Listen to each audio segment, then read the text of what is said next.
श्रावण के पवित्र अवसर पर इस कथा का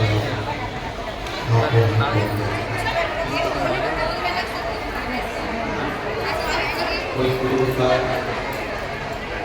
पुण्य हमारा होगा जो भगवान शिव की भूमि है। इस पवित्र धरा पर भगवान शिव के मुखम आनंद में लीला स्मरण करने का सौभाग्य मिला और शिव करुणा सागर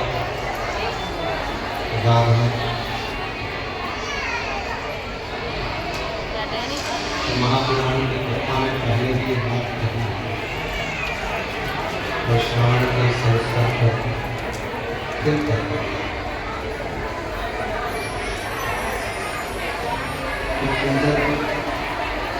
है कितनी भी करो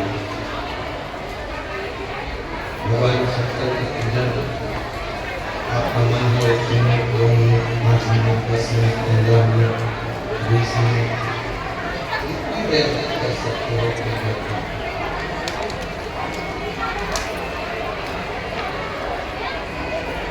अंदर का कोई समय आपके पास में निश्चित वक्त में 10 मिनट भगवान शिव के या 5 मिनट 15 मिनट भगवान शिव को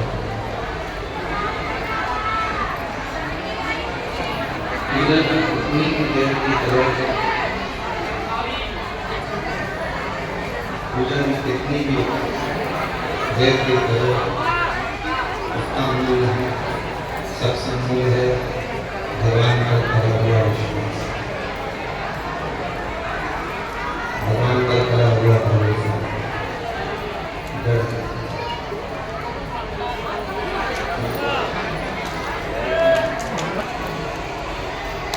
तो दुनिया का सबसे कठिन काम एक ही है किसी पर भरोसा।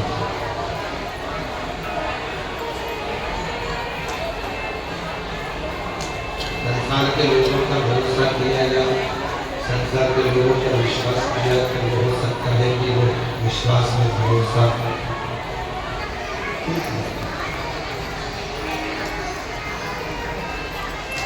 पर यदि भगवान शंकर पर भरोसा किया भगवान शिव पर यदि विश्वास किया तो वो भरोसा वो विश्वास भरोसा किसको कहते हैं विश्वास किसको कहते हैं।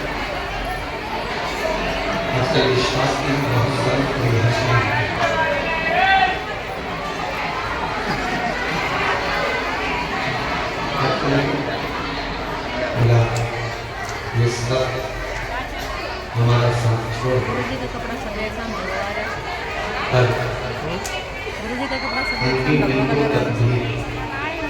मेरा देव अर्जुन महादेव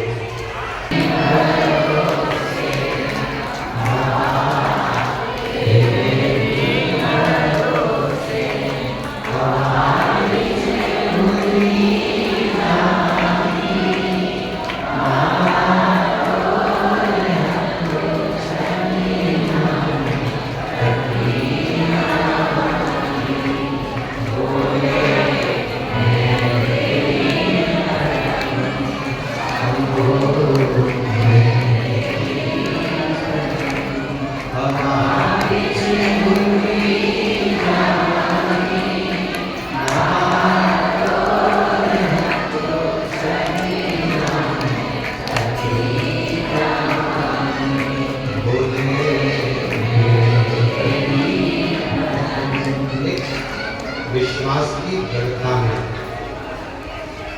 मेरे शिव की प्रार्थना। कितना सुंदर देव पुराण में कहा गया कि हम जब एक चावल का दाना भी यदि भगवान शंकर जी को चढ़ा मात्र एक चावल का यदि हम शिव जी को समर्पित करें,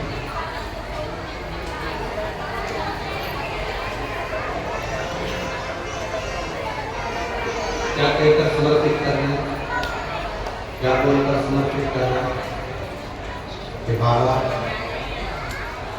हमारा कुछ नहीं है, तुमने जो दिया है हम वो तुझे दे, तेरा तुझको कोई जमीन जायदाद लेकर, कोई घर लेकर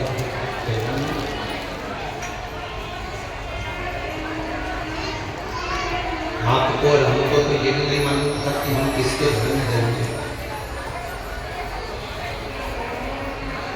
आपको और हमको तो ये भी नहीं मालूम था कि हमारा नाम क्या होगा, घर कहाँ होगा, मोहल्ला कौन सा होगा, शहर कौन सा होगा, जिला कौन सा होगा, प्रदेश कौन सा होगा। आपको हमको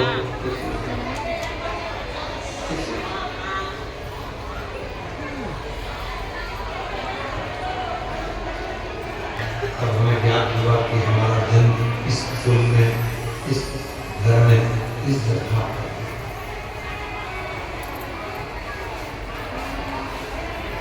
एक फूल को नहीं मालूम होता कि वो सुबह टूटेगा और पर जाएगा कि मंदिर में।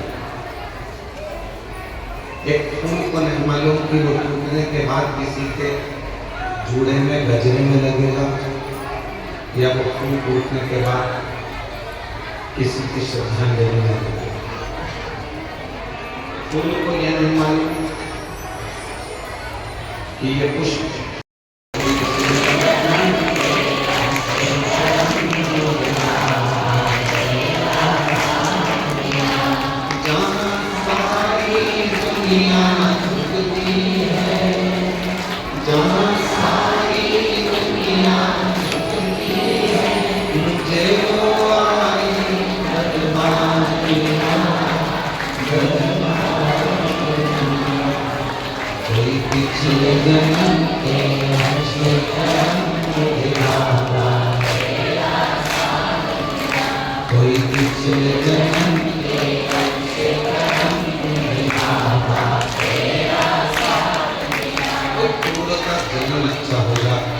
कोई पूर्व का किया हुआ कार्य अच्छा होगा, जो मानव का शरीर पूरा मिलेगा। भगवान ने कोई हाथ के आँख, नाक, मुंह, कान में कोई कमी नहीं। श्रवण शक्ति भी पूर्ण दी, नासिका भी पूर्ण दी, पूर्ण दिया, कोई कमी ना है। और पूर्व का कोई अच्छा कर्म होगा, जो आज सावन के महीने में कावड़ ले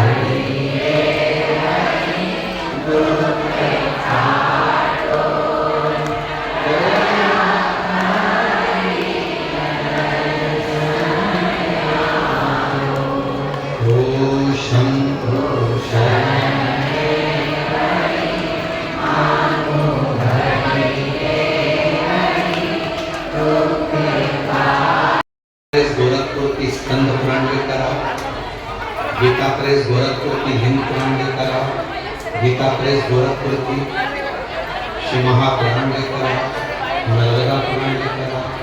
आप उसका अध्ययन करें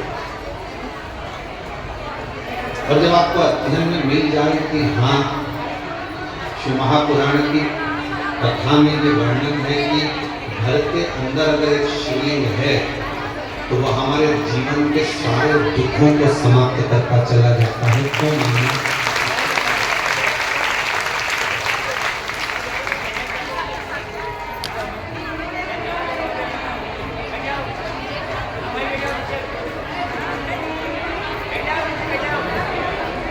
एक एक पुराण के एक एक शब्द का अध्ययन करो और नहीं पढ़ सकते तो फिर गुरु की वाणी पर भरोसा तो मैं इसको नहाता रहता। अगर केवल नहाने से भगवान मिलता तो मछली दिन भर पानी नहीं देती है, उसको भगवान मिलता। मगर नहाए धोए हरि मिले तो मैं नहाऊं सो बात हरि को मिले निर्मल मन से प्यारे मन का मेल बाहर निकाल। अब कोई कहे कि तुम नहा कर आ रहे हैं, तुम इनको छूना नहीं, ये नहा कर आए हैं, इनका स्पर्श मत करना। भगवान कहते हैं कितना सुंदर शिव महापुराण के अंदर लिखा है, जरा शास्त्र का अध्ययन करिएगा।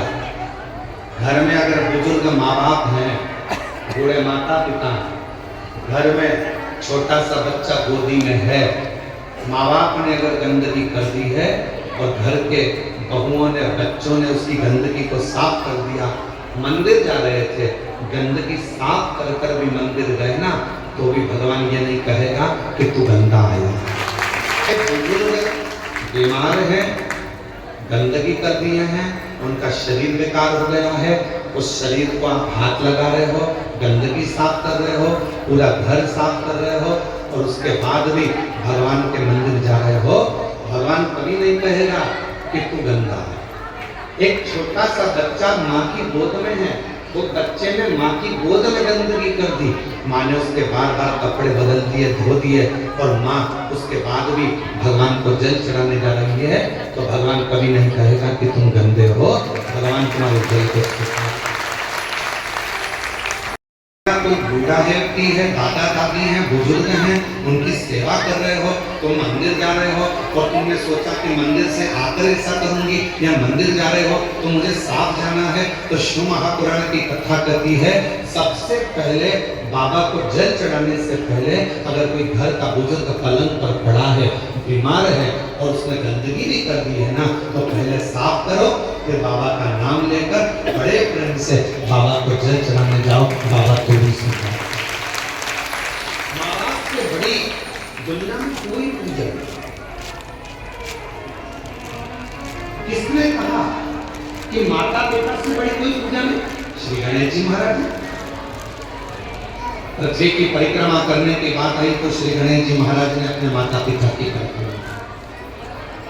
किसने कहा कि माता पिता से बड़ा कोई जीवन में अतिथि नहीं होगा? भगवान श्री शरणानंद कार्तिकेय जी, श्री शैलम पर कार्तिकेय जी रुष्ट होकर चले गए, मल्लिकार्जुन में जाकर बैठ गए श्री शैलम पर, भगवान शिव और पार्वती उनके अतिथि बनकर चले। कौन कहता है कि पहले देव पूजन करो फिर माता पिता की पूजन करो? नहीं। सुंदर महापुराण के अंतर्गत अशोक सुंदरी का संवाद हम जितनी बार सुनते हैं उतनी बार कम पड़ता है। अशोक सुंदरी सबसे पहले अपने माता पिता, अपने सास ससुर की सेवा में लीन रहती थी, इसके बाद में अन्य कार्य में अन्य सेवा में, अन्य भजन में जाता। क्यों गुरु जी? घर में छोटा सा बच्चा है, उसने गंदगी कर दी और मुझे जल चढ़ाने जाना था। सवेरे सवेरे बच्चा उठ गया, गंदगी कर दी, मैं नहा धोकर निकली थी और फिर वापस मुझे मंदिर जाना था और मैं जल चढ़ाने के लिए जा रही थी, गंदगी साफ करी, मंदिर नहीं जा पाई क्योंकि आज मैं बच्चे की गंदगी साफ करी तो मंदिर नहीं पहुंच गई। शास्त्र कह रहा है माँ को बच्चे गोद में है और चाहे गोद में गंदगी कर दे और माँ उसको साफ कर कर बच्चे को वापस सुलाकर बड़े प्रेम के साथ अगर मंदिर जाती है तो भी शिव स्वीकार कर लेता है।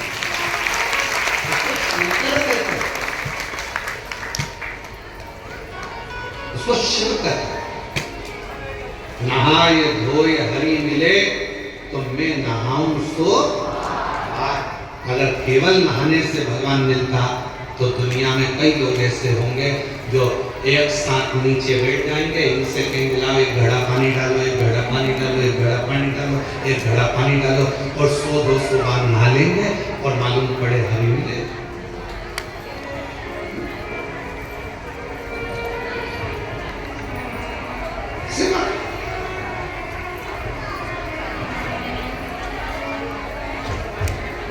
आप सब कुबेरेश्वर धाम पर आए हो, शंकर शंकर की भूमि से ऑनलाइन शिव महापुराण की कथा श्रवण करना।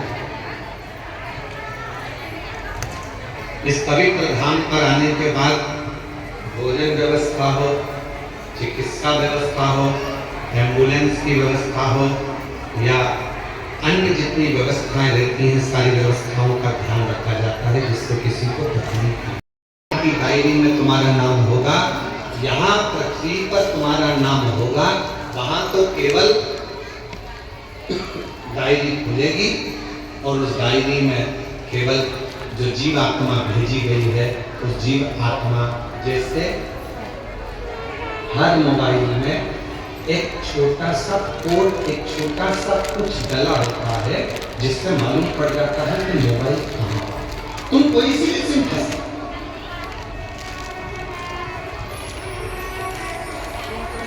तुम्हारा मोबाइल कहाँ है, उसने सिम निकाल ली तो भी मोबाइल मालूम पड़ जाएगा कि मोबाइल कहाँ पर है। परमात्मा के दरवाजे पर तुम्हारा मोबाइल का नंबर अर्थात तुम्हारा नंबर नहीं चलेगा, तुम्हारा पुण्य कितना है वो देखा जाएगा। ये जीवात्मा आई है, इसका पुण्य कितना है। क्या कहते हैं ट्रेन में सफर करने वाले को यात्री, फ्लाइट में सफर करने वाले को यात्री, बस में सफर करने वाले को यात्री, उसी तरह भगवान के दरवाजे पर जाने वाले को क्या कहते हैं, भक्त। और गंगा का जल कंधे पर रखकर किसी भी नदी का जल लेकर शिवालय तक सावन के महीने में जाने वाले को कांवड़िया कहते हैं, क्योंकि उसकी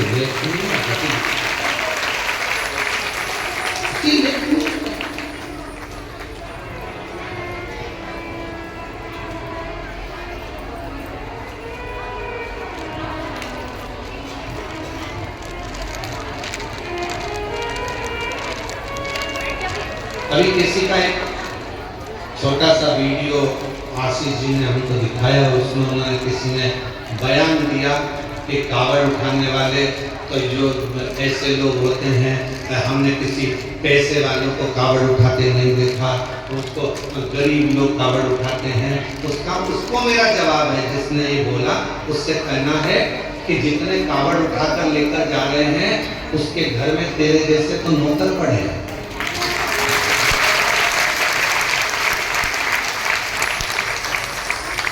कावड़ उठाने के लिए दम चाहिए, कावड़ उठाने के लिए मन चाहिए और कावड़ उठाने के लिए वैभव।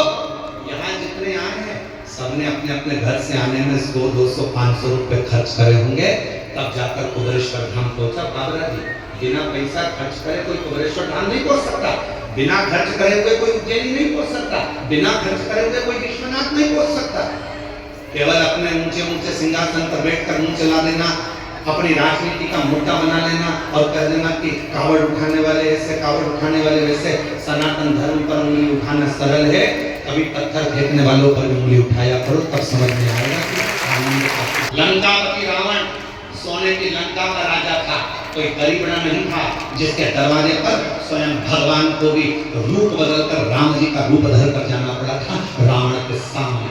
कितना विद्वान होगा जिसके दरवाजे पर 33 कोटि देवता सामने खड़े होते थे, सारी अप्सराएं, गंधर्व, किन्नर, नाग, पशु, पक्षी जिसके द्वार पर रहते थे। सोने की लंका का अधिपति था। और कोई पूछे रावण से, उसके पिताजी से पूछे, विश्रवा बाबा से पूछे कि ये सोने की लंका उनको कैसे मिली, कौन ने दी? तो विश्रवा बाबा भी कह देंगे कि ये सोने की लंका देने वाले तो मेरे शंकर भगवान है। लंकापति रावण से पूछे कि सोने का नगर किसने दिया, तो वो भी कह देंगे कि देने वाले शंकर भगवान है। किसी से पूछा जाए, भगवान राम जी से पूछा जाए कि लंका का राज्य तुम्हें कैसे मिल गया, रावण का तुमने संहार कैसे कर दिया, तो कहा शंकर भगवान की कृपा से। भगवान कृष्ण से कोई पूछे कि द्वारका का राज्य कैसे मिल गया, द्वारका के अधिपति कैसे मिल गए, तुम्हारे यहाँ संतान की प्राप्ति इतनी हुई कैसे हो गई, तो कहा शिव की कृपा से। दुनिया का कोई व्यक्ति ऐसा नहीं है जिसको मेरे भगवान ने दिया नहीं है, मेरे शिव ने कृपा नहीं करी। उसको करने वाला, उसको जपने वाला चाहिए। केवल स्नान से कोई कहे 100 बार नहा लो, भगवान मिल जाएगा, कोई के कपड़ा बदल लो, भगवान मिल जाएगा, कोई के ऐसा कर लो, भगवान मिल जाएगा। तुम तो एक काम करो, सारी समस्या का हल दिल से आए, एक लोटा जल चढ़ाया, श्री शिवाय। आज के जमाने में इतना आडंबर, कोई के महिलाओं को ओम मत बोलने दो, तो कोई के पुरुषों को ये मत बोलने दो, तो कोई को ये मत बोलने दो। इसलिए शिव महापुराण ने एक शब्द दे दिया, एक अक्षर दे दिया विद्येश्वर संहिता का, श्री शिवाय।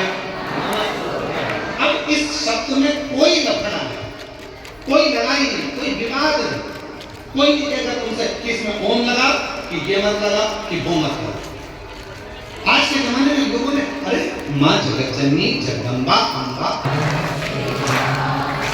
पहले भी कथा में कहा पुरुष के पौधे विष, अगर मंदार का फूल आप शंकर जी को चढ़ा रहे हो, फूल तोड़ते समय तुम्हारी आंखें नीचे होना चाहिए, क्योंकि मंदार का टूटने पर अगर उसका दूध हमारी आंखों में चले जाता है तो आंखें खराब हो जाती हैं। अब जरा सोचिए, विचारिए कि कितना विष होता होगा, कितना विष भरा होता होगा। कौन देव का स्वीकार करेगा? कनेर का पुष्प कौन देव का स्वीकार करते? जो पुष्प कोई ना ले वो मुझे दो, जो पत्ती कोई ना ले वो पत्ती मुझे दो, मुझे वो दे दो जो किसी काम का नहीं है, क्योंकि शिव कहते हैं जो किसी काम का नहीं होता वो मेरे काम का होता है, और मेरे काम का हो गया तो फिर वो जगत के काम का है। जो मेरे काम का हो गया तो पूरे जगत के काम का हो जाएगा, पूरे जगत के।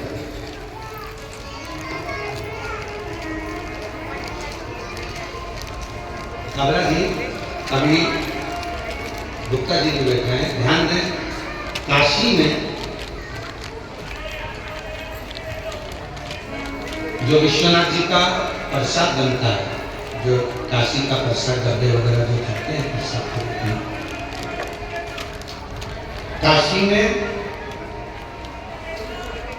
जितनी बेलपत्र चढ़ती है, जितनी बेलपत्र, उस बेलपत्र को पीसकर सुखाकर उस बेलपत्र का ही प्रसाद वितरण किया।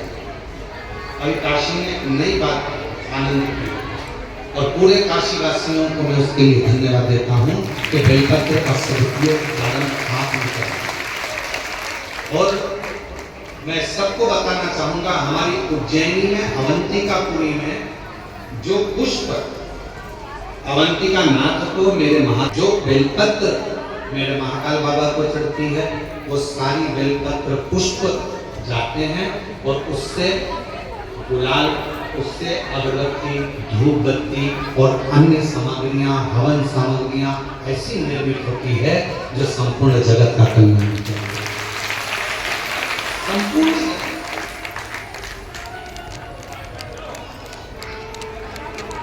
यहाँ पर आते हैं लोग कोबरेश्वर धाम पे, हमसे पूछते गुरु जी हम यहाँ आए हैं, हम यहाँ से क्या प्रसाद लेकर जाएं? हम उनको कहते हैं आप कंकर शंकर लेकर जाइए हो ना, अगर आपके पास में बेलपत्र है, चढ़ाई है, उठाकर ले जाओ, किसी ने बेलपत्र पूजन कर चढ़ाई है? तुम्हें रोड पर यहाँ पूरे ग्राउंड में कहीं बेलपत्र अगर पड़ी हुई मिल रही है उसको उठा लो। अगर यहाँ 2 दिन ठहरे हो सुखा लो, नहीं सुखा सकते संभाल के रख लो। घर जाना सबसे पहले प्रसाद में वही बेलपत्र का पत्ता तोड़ तोड़ कर देना। फिर बाबा देखो कैसे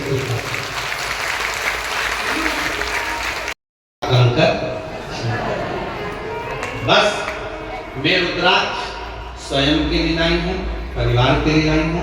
मैं ये कंकर शंकर खुद के लिए लाई हूँ, परिवार के लिए लाई हूँ। और बेलपत्र का पत्ता, ये बेलपत्र सब पूजन कर रहे थे, जमीन पर छोड़ रहे थे, मैंने उसमें से प्रसाद के रूप में मांग लिया। क्योंकि कंकर शंकर तो सब एक हैं। आपने विनय कर उनसे बेलपत्र मांग ली। देना बाबा